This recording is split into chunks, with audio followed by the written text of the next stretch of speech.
Hello students, welcome to Vedantu NCERT solution class 11th and 12th, जिसमें कि बच्चों लोग डिस्कस करते हैं क्लास 11th एंड 12th के एनसीईआरटी के सारे एक्सरसाइज के सारे क्वेश्चन का solution on one platform by different teachers for different subjects. ये क्वेश्चन है बच्चों आपका class 12 physics chapter number 11 that is dual nature of radiation and matter का क्वेश्चन नंबर 11.1। देखिए क्वेश्चन कह रहा है बच्चों कि find the maximum frequency and minimum wavelength of X rays produced by 30 kilo volt electrons.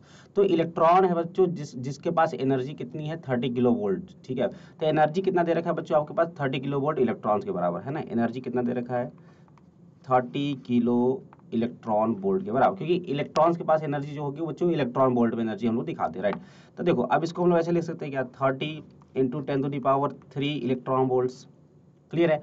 लेकिन अब अपने को एनर्जी जो चाहिए एनर्जी अपने को कन्वर्ट करना पड़ेगा बच्चों जूल में, क्योंकि हम लोग जो फार्मूला जानते हैं, क्योंकि हमें चाहिए क्या फ्रीक्वेंसी को हम लोग दिखाते हैं न्यू से, राइट। तो आप सभी को पता है E इक्वल टू होता है एच न्यू।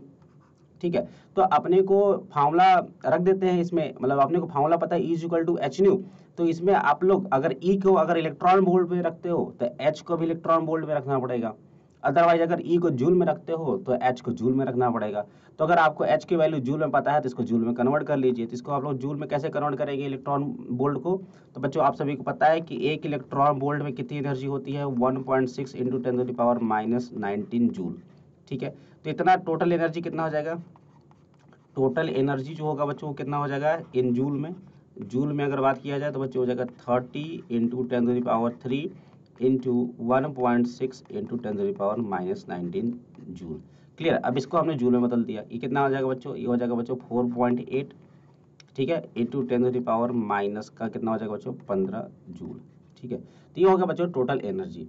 अब अपने को h E is equal to h nu से न्यू निकालना है, तो चलिए निकाल सकते हैं हम लोग फटाफट। तो पहला में हमें निकालना बच्चों न्यू, तो न्यू इज इक्वल टू क्या हो जाएगा बच्चों ई अपॉन में एच। ई हमने एनर्जी कितना निकाल लिया सर, एनर्जी आ गया 4.8 इंटू 10⁻⁻15। और एच की वैल्यू कितनी होती है बच्चों, तो एच की वैल्यू होती है 6.625 इंटू 10⁻34 जूल सेकेंड। ठीक है, समझ गए कितना हो जाएगा जूल सेकेंड, ये हो गया जूल। तो बच्चों इसको अगर आप डिवाइड करते हो तो कितना हो जाएगा, इसको आप फर्दर अगर डिवाइड करते हैं तो आपका आंसर आ जाता है बच्चों 7.24 इंटू 10⁻18 हर्ट्स। 18 हर्ट्स हो जाएगा बच्चों। ठीक है, तो ये हो जाएगा हमारा frequency, that is maximum frequency, जो कि इतना जो इलेक्ट्रॉन वोल्ट एनर्जी है उससे पैदा किया जा सकता है।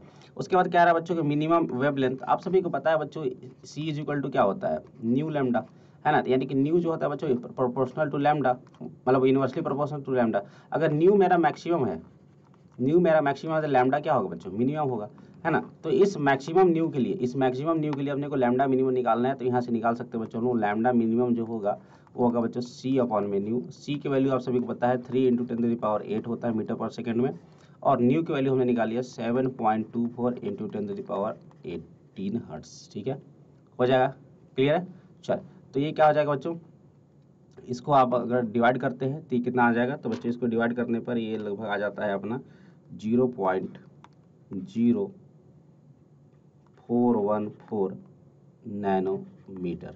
ये हो जाएगा बच्चों हमारा करेक्ट आंसर। तो इस तरीके से आप लोग लैम्डा निकाल सकते हैं और न्यू यानी कि फ्रीक्वेंसी निकाल सकते हैं। तो उम्मीद करता हूँ इसका सोल्यूशन आप सभी को समझ में आ गया होगा। तो बस इसमें बेसिकली ये फार्मूला 2-3 फार्मूला यूज हुआ। पहली बात इलेक्ट्रॉन वोल्ट को जूल में कैसे कन्वर्ट करते हैं, दूसरी बात बच्चों की E equal to h nu होता है, और तीसरा बात C equal to nu lambda होता है। ये 2-3 फार्मूला यूज हुआ और आसानी से इसको हम लोग सॉल्व कर सकते थे। तो मिलते हैं बच्चों नेक्स्ट वीडियो में। अगर वीडियो पसंद आया हो तो do like the video and do subscribe channel. Thank you very much.